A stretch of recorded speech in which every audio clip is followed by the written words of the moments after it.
All India Radio presents Morning News.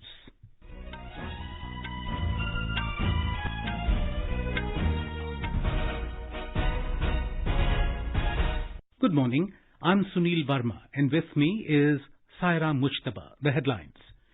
Prime Minister Narendra Modi to address 66th Annual Convocation of IIT Kharagpur via video conferencing today.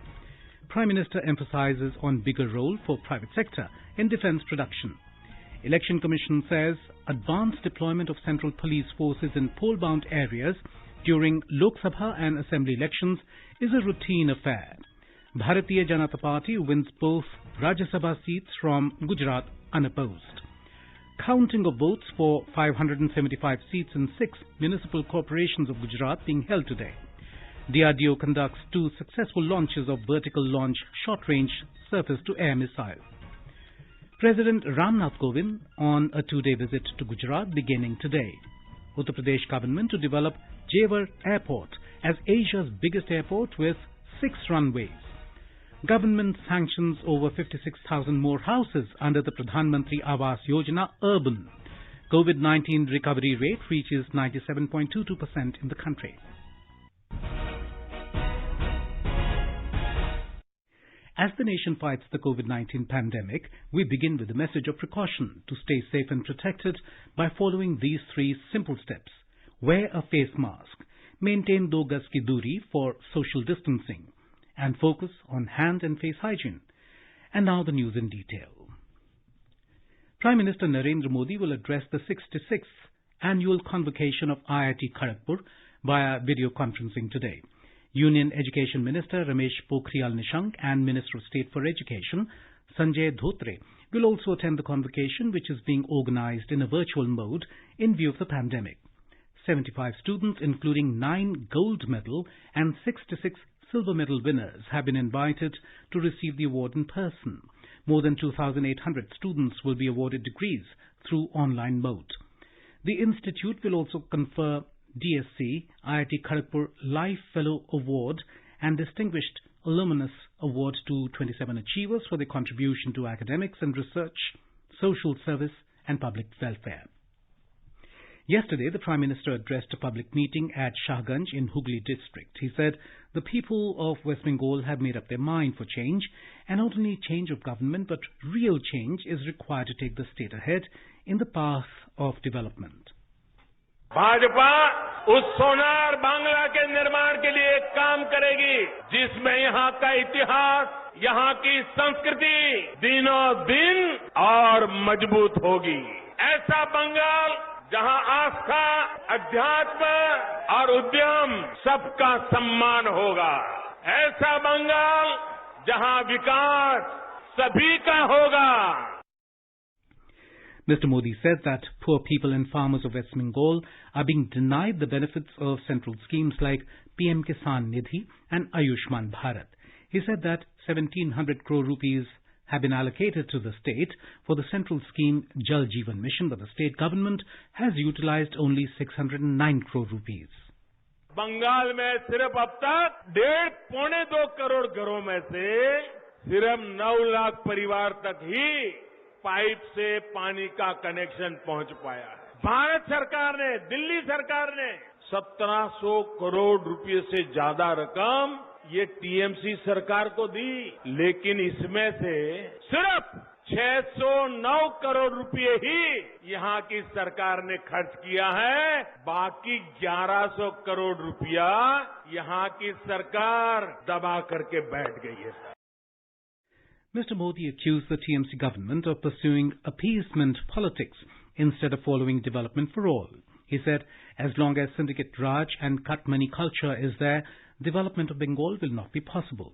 The Prime Minister said, connectivity plays an important role for development. The central government has prioritized the investment in railway infrastructure in the states. The Prime Minister flagged off the extended service of Kolkata Metro Rail between Noapara and Dakshineshwar.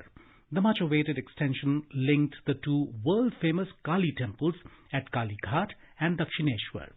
The Prime Minister also inaugurated and dedicated to the nation new lines of Eastern and South-Eastern railways. He said that connectivity plays an important role for development. हमारे देश में transport के माध्यम जितने बेहतर होंगे, आत्मनिर्भरता और आत्मविश्वास का हमारा संकल्प उतना ही सशक्त होगा। मुझे खुशी है कि कोलकाता के अलावा हुगली, हावड़ा और उत्तरी 24 परगना जिले के साथियों को अब मेट्रो सेवा की सुविधा का लाभ मिल रहा। नाओपाड़ा से दक्षिणेश्वर तक जिस खंड का उद्घाटन किया गया है, इससे 1.5 घंटे की दूरी सिर्फ 25-35 मिनट के बीच में सिमट जाएगी। दक्षिणेश्वर से कोलकाता के कवि सुभाष या न्यू गड़िया तक मेट्रो से अब सिर्फ 1 घंटे में पहुंचना संभव हो पाएगा। Governor Jagdeep Dhankar and Railway Minister Piyush Goyal were also present in the program. Prime Minister Narendra Modi has stressed that the private sector can play an instrumental role in research, innovation, design, manufacturing of indigenous defence products to make the country self-reliant in the defence sector. The Prime Minister was speaking at the webinar for effective implementation of Union Budget 2021 provisions for the defence sector yesterday. हमारे जवानों को bullet proof jackets तक के लिए भी लंबा इंतजार करना पड़ता था। आज हम न सिर्फ भारत में ही अपने लिए बुलेट प्रूफ जैकेट बना रहे हैं, लेकिन दूसरे देशों को भी सप्लाई करने के लिए अपनी कैपेसिटी को बढ़ा रहे हैं। चीफ ऑफ डिफेंस स्टाफ के पद का गठन होने से procurement, process, trial and testing, उपकरणों के इंडक्शन, सर्विसेज की प्रक्रियाओं में यूनिफॉर्मिटी लाना बहुत सरल हो गया है।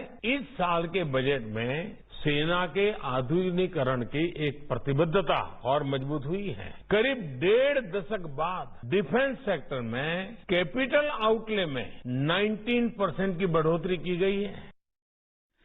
Highlighting the need for reducing import dependence of defence equipment, Mr. Modi said the country must move forward to become an exporter of defence equipment from net importer. The Prime Minister said India has prepared a list of 100 important defence items, which is termed negative list, but this list can be converted to positive list by achieving self-reliance in defence sector. The Election Commission has clarified that advanced deployment of Central Police Forces in poll-bound areas during Lok Sabha and Assembly elections is a routine affair. Taking note of media reports that Central Police Forces are being sent specifically to West Bengal, the Commission said this practice has been going on since late 1980s. It said Central Police Forces are routinely sent to all the poll-bound states and UTs for advanced area domination, especially in critical and vulnerable sectors. The Commission stated that the orders for deployment of Central Police Forces were issued to the Chief Secretaries, the DGPs and the Chief Electoral Officers of these 5 states and UTs on the same day, that is the 16th of this month. Bharatiya Janata Party has won unopposed both Rajya Sabha seats from Gujarat, which had fallen vacant following the demise of the sitting MPs. The seats were wrested by BJP's Dinesh Chandra Jemalbhai Ananwadia and Rambhai Harjibhai Mokaria. The elections to the 2 seats were necessitated following the demise of Congress leader Ahmed Patel and BJP's Abhay Ganpatre Bhardwaj. The election of the 2 BJP candidates was confirmed yesterday after the deadline for withdrawal of nominations expired. The election of the BJP candidates unopposed was confirmed after 2 dummy candidates withdrew their nominations. Returning officer C.B. Pandya said 2 dummy candidates from the BJP, Rajnikant Patel and Kirit Solanki, have withdrawn their nominations. The opposition Congress party had not fielded any candidate for the by-elections, for which voting was scheduled for 1st of March. The Congress has 65 MLAs in the 182-member Gujarat Assembly, and it was learnt that the party was not sure about its victory in the by-polls. This is the reason why it decided not to contest the elections. The BJP has 111 MLAs in Gujarat Legislative Assembly. In Gujarat, the counting of votes for 575 seats in 6 municipal corporations is being held today. In Ahmedabad Municipal Corporation, counting of votes will be held for 192 seats across 48 wards. In Surat, for 120 seats across 30 wards. In Vadodara, 76 seats across 19 wards. In Rajkot, for 72 seats across 18 wards. In Bhavnagar, 52 seats across 13 wards. And in Jamnagar Municipal Corporation, 64 seats across 16 wards. An average of 46.1% turnout was recorded in the elections to 6 municipal corporations on Sunday. AR Ahmedabad correspondent reports that the BJP was in power in all 6 municipal corporations in the state where elections were held. In Bihar, lone LJP member of Legislative Council MLC Nutan Singh has joined the BJP. Following this, LJP has been left with no member in the 75-member Legislative Council. The JDU has 23 members in the Legislative Council, followed by the BJP with 21 MLCs. Two other NDA partners, Hindustani Awam Morcha Secular and Vikashsheel Insan Party, have 1 member each. The opposition RJD has 6 members, Congress 4 and the CPI 2. There is 1 independent MLC, while 16 seats are lying vacant. President Ramnath Kovan will be the chief guest at the 3rd Convocation of the Central University of Gujarat, CUG, at Gandhinagar today. The CUG was established by Parliament through the Central Universities Act 2009. Union Education Minister Ramesh Pokhriyal Nishank will also attend the convocation ceremony. A report. President Ramnath Kovind, he will confer the degrees to 73 PhD and 26 MPhil scholars, 121 postgraduate and 24 undergraduate students during the convocation ceremony. 21 meritorious students will also be awarded medals during the function. On the second day of his visit, the President Kovind will inaugurate the world's largest Sardar Vallabhbhai Patel Stadium at Motera in Ahmedabad tomorrow. The India-England Pink Ball Day-Night Test match will kick-start at the reconstructed Motera Stadium soon after the inauguration. The President Kovind is also expected to watch the 3rd cricket test match between India and England with Union Home Minister Amit Shah on this occasion. The Motera Cricket Stadium has the capacity of 110,000 spectators, but the only 50% spectators will be allowed inside the stadium during the match due to COVID-19 pandemic. Yogesh Pandya, AR News, Ahmedabad. The President will be on a 2-day visit to the state from today. President Ramnath Kovind has appointed Jasmine Singh and Amit Bansal as judges of the Delhi High Court. Mr. Kovind has also appointed 4 additional judges in the Kerala High Court. 4 additional judges of the Karnataka High Court have been elevated as judges of the court. The Law Ministry has issued notifications in this regard. Delhi police has arrested a person who allegedly climbed one of the domes of the Red Fort during the violence in the farmers' tractor rally on 26th of January. The arrested person is a resident of northwest Delhi. Earlier, another person was also arrested who was seen waving swords on the rampart. Several protesters had clashed with the police during the protest against the farm laws. You are listening to the morning news on All India Radio. A reminder of the headlines before we move on. Prime Minister Narendra Modi to address 66th Annual Convocation of IIT Kharagpur via video conferencing today. Prime Minister emphasizes on bigger role for private sector in defence production. Election Commission says advanced deployment of central police forces in poll-bound areas during Lok Sabha and Assembly elections is a routine affair. Bharatiya Janata Party wins both Rajya Sabha seats from Gujarat unopposed. Counting of votes for 575 seats in 6 municipal corporations of Gujarat being held today. DRDO conducts 2 successful launches of vertical launch short-range surface-to-air missile. President Ramnath Kovind on a 2-day visit to Gujarat beginning today. Uttar Pradesh government to develop Jewar Airport as Asia's biggest airport with 6 runways. Government sanctions over 56,000 more houses under the Pradhan Mantri Awas Yojana Urban. And COVID-19 recovery rate reaches 97.22% in the country. For quick news updates round the clock, follow us on Twitter @AIR News Alerts. Defence Research and Development Organization DRDO has conducted 2 successful launches of Vertical Launch Short-Range Surface-to-Air Missile VLSR-SAM. The launches were carried out from a static vertical launcher from Integrated Test Range Chandipur off the coast of Odisha. Indigenously designed and developed by the DRDO for Indian Navy, VLSR-SAM is meant for neutralizing various aerial threats at close ranges, including sea-skimming targets. The missiles were tested for minimum and maximum range. VLSR-SAM with weapon control system were developed during the trials. Defence Minister Rajnath Singh has congratulated DRDO on the successful trials. Yogi Adityanath-led Uttar Pradesh government plans to develop Jewar Airport as Asia's biggest airport with 6 runways. The state government has set aside 2,000 crore rupees for Jewar Airport in its budget for 2021-22 presented in the Assembly yesterday.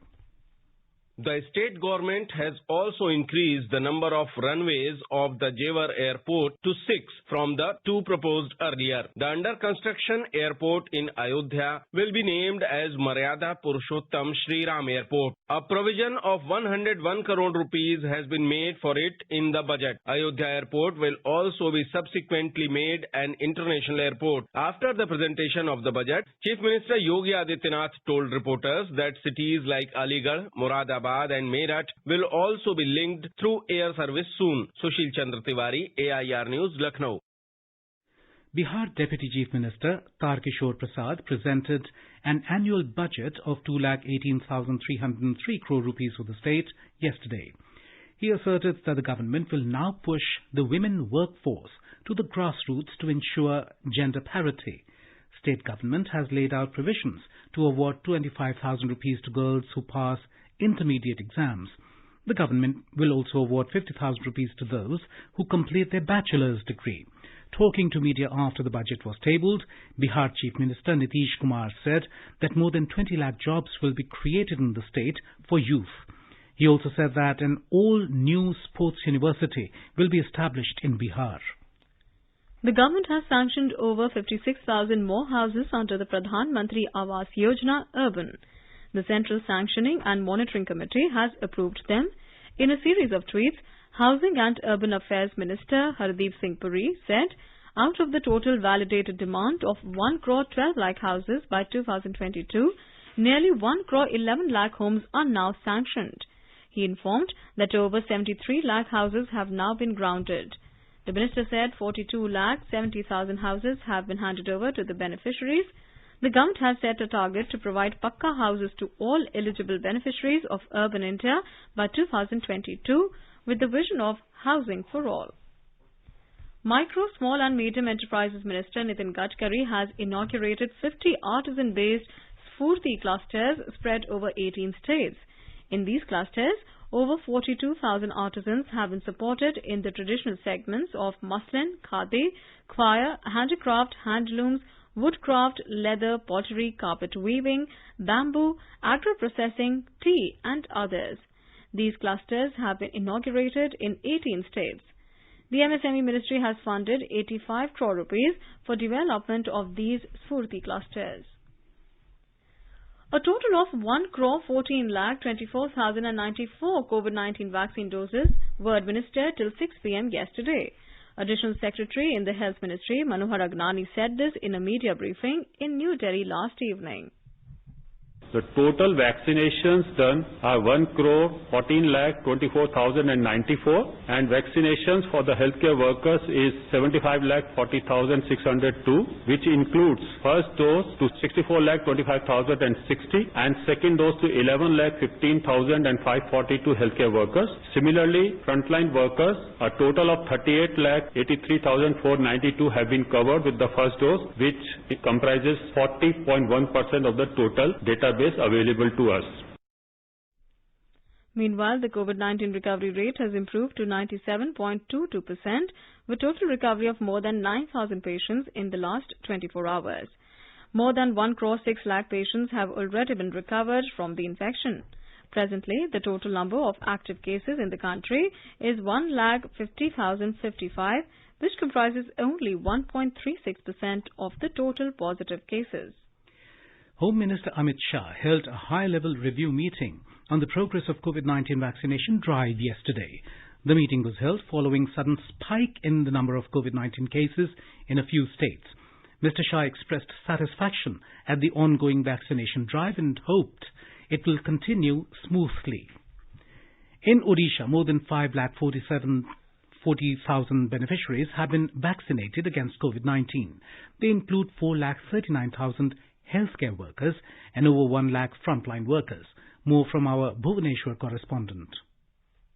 In terms of the first dose vaccine coverage, Odisha overshoots the 82% mark, positioning itself as number 3 among the states. It has also vaccinated more than 66% of the registered frontline workers. Meanwhile, the state conducted 307 session sites yesterday to inoculate a little more than 33,000 beneficiaries, with a majority of about 28,000 healthcare workers taking their second vaccine shots. Out of the total session sites, 43 sessions were devoted to vaccinate 4,860 frontline workers as well. Girish Chandra Das, AIR News, Bhubaneswar.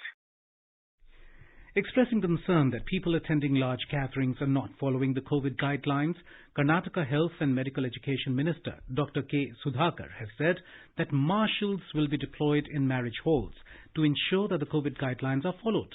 Speaking to media persons in Bengaluru, he said not more than 500 people are allowed in a gathering and face mask is compulsory for all.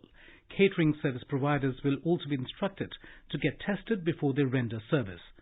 The Bruhat Bengaluru Mahanagar Palike Commissioner N. Manjunath Prasad has expressed concern at the cluster outbreak of COVID cases in Bengaluru. The third incident of cluster outbreak is reported in an apartment where 10 positive cases were detected.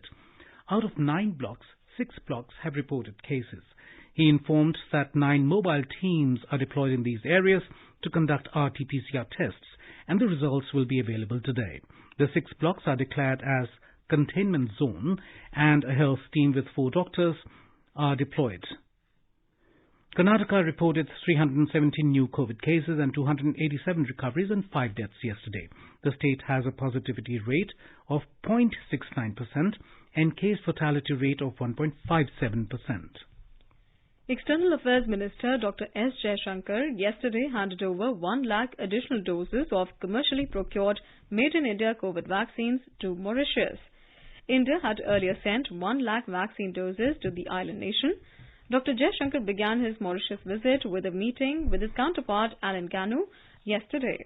In a series of tweets, the minister said they reviewed the bilateral relations and successful development partnership between the two countries. He reiterated that India will be a ready partner in Mauritius's economic recovery and revival efforts. Dr. Jaishankar met Prime Minister of Mauritius, Pravind Jagannath, and conveyed greetings from Prime Minister Narendra Modi. Dr. Jaishankar and Mr. Jagannath held comprehensive discussions on the status of implementation of various infrastructure projects. The minister appreciated the efficiency of the Mauritius side in taking them forward. A special $100 million defense line of credit was also signed, which will enable the procurement of defense assets from India as per the needs of Mauritius. India has called for leaders of Somalia to engage in constructive dialogue to resolve the issues that are delaying the holding of elections. Speaking at the UN Security Council meeting on Somalia, India's permanent representative to the UN, T.S. Tirumurthy, said India expects an early decision of the leaders towards holding of elections soon. He said India also urges all Somalis not to resort to violence during this important transition and to encourage dialogue and reconciliation instead. The ambassador said the delay will only embolden Al-Shabaab and other armed groups to gain more ground. In a first-of-its-kind initiative, the central government will be organizing National Toy Fair 2021 from February the 27th to March the 2nd, which will be held on a virtual platform. It aims to promote dialogue for the holistic development of the industry and present to the globe the richness and vastness of India's toy manufacturing capabilities. The website for the India Toy Fair 2021 will enable children, parents, teachers, exhibitors, etc. to register themselves to participate in the virtual fair and showcase various facets of the Indian toy ecosphere. Exhibitors from Mumbai who are participating in the toy fair have welcomed this initiative. One of the exhibitors, Prafull Pangaonkar, co-founder of Lovely Toys, has appreciated this initiative of the central government. The Government of India has organized a national toy fair which will be held between 27th February and 2nd March. It is a good initiative by the Government of India to help the toy industry, and I request everybody to take part in that exhibition. At the moment, our industry is facing challenges and problems like higher taxation, unavailability of proper raw material and Chinese imports. So I request government to look into these problems and resolve them ASAP. In Varanasi, 2-day festival of flowers, vegetables and horticulture was organized, in which many organizations, nurseries and government departments participated. Our correspondent reports that locals enjoyed the beautiful creation of cut flowers, ornamental and medicinal plants, fruits, vegetables and flower decoration for 2 days. Deputy Director of Horticulture, Munna Yadav, told AIR News that the aim of the festival was to promote awareness for environment and motivate the farmers of the region. अभी ये प्रदर्शनी कई मायनों में याद की जाएगी। इसमें हम लोगों ने ऑर्गेनिक फार्मिंग का जो अलग एक स्टॉल लगवाया था, फलों में स्ट्रॉबेरी जो इधर के लिए नई है, इधर नहीं होती थी, तो स्ट्रॉबेरी भी अब होने लगी है, तो स्ट्रॉबेरी का भी स्टॉल लगा हुआ था। तो इससे यह किसान जब देखते हैं एक दूसरे के प्रदर्शन को, तो उनमें प्रतिस्पर्धा की भावना आती है। कम से कम लागत में अधिक से अधिक उत्पादन कैसे लिया जाए, ये जो प्रदर्शन आते हैं इसको लोग देखते हैं, जो हमारे शहर के वासी और लोग देखते हैं, तो इससे किसानों और उनके बीच इंटरेक्शन होता है, तो वो उनका उत्पाद अच्छे रेट पे बिकता है, एक्सपोर्ट की भी संभावना बनती है। And now let us take a look at the weather for today. The national capital Delhi experienced shallow fog in the morning. Minimum temperature was 13 degrees Celsius while the maximum is expected to be 32 degrees. Mumbai will have a sunny day and the temperature will vary between 26 degrees Celsius to 32 degrees. Chennai is expected to have generally cloudy sky with light rain. Minimum temperature was 23 degrees while the upper limit will be around 30 degrees. In Kolkata, minimum temperature was 19 degrees Celsius while maximum would be around 33 degrees. The city sky will be mainly clear. Srinagar may witness thunderstorm with rain today. The temperature will hover between 4 and 10 degrees Celsius. Jammu may have a partly cloudy sky. Minimum temperature was 12 degrees Celsius while maximum will be around 21 degrees. And now an overview of today's newspapers. Puducherry government falls on brink of elections, writes Hindustan Times. The Indian Express headline reads, Congress Puducherry government falls, BJP ADMK weigh options. COVID upsurge after November, hints at second wave, reports the Pioneer. Active cases surged to 1,50,055, writes the Statesman. Punjab among 5 states logging 86% cases, jab for 50 plus from March, reports the Tribune. Shah Vardhan review COVID surge, focus still on 5 states, headlines the Asian Age. Government looks to involve private sector once vax drive expands to 50 plus, reports the Times of India. And finally, quoting a media report, Hindustan Times reports that Trump likely to announce 2024 presidential bid. And now before we end the bulletin, the headlines once again. Prime Minister Narendra Modi to address 66th annual convocation of IIT Kharagpur via video conferencing today. Prime Minister emphasizes on bigger role for private sector in defence production. Bharatiya Janata Party wins both Rajya Sabha seats from Gujarat unopposed. DRDO conducts 2 successful launches of vertical launch short-range surface-to-air missile. President Ramnath Kovan on a 2-day visit to Gujarat beginning today. Uttar Pradesh government to develop Jewar Airport as Asia's biggest airport with 6 runways. Government sanctions over 56,000 more houses under the Pradhan Mantri Awas Yojana Urban. And COVID-19 recovery rates reaches 97.22% in the country.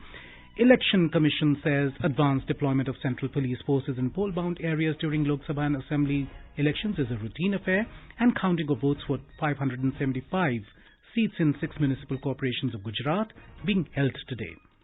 With this, we end the morning news. Have a nice day.